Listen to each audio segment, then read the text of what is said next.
So I'm honestly conflicted after watching or listening to that podcast on the Good Samaritan laws.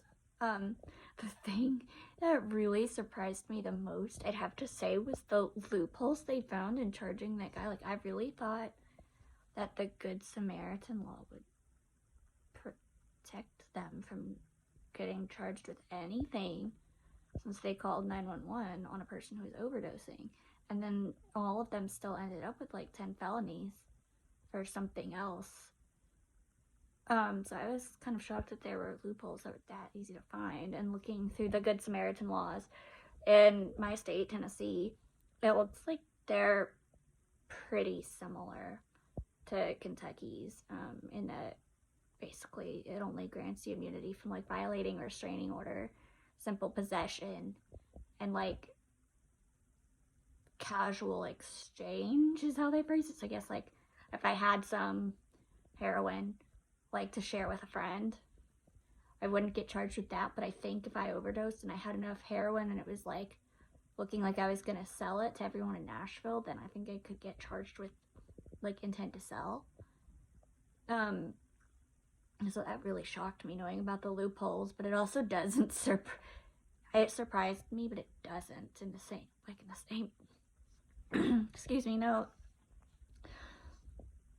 The idea of a Good Samaritan law I think is great, especially for the states that have it covered for other medical things besides just opiate use.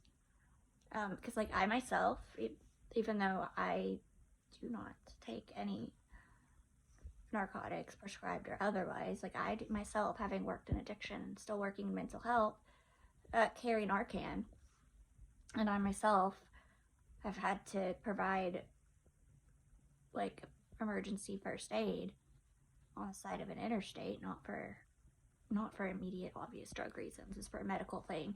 So I'm very glad that they have those laws in place so that like I cannot get charged for just trying to save somebody's life. But it does seem like there's an awful lot of loopholes. So like it's one of those things that I think is better in theory than in practice. Like it'd be better if we didn't have all those loopholes so where we could charge people for like crimes that end up with just as much jail time or maybe even more jail time than what they originally would have gotten charged with.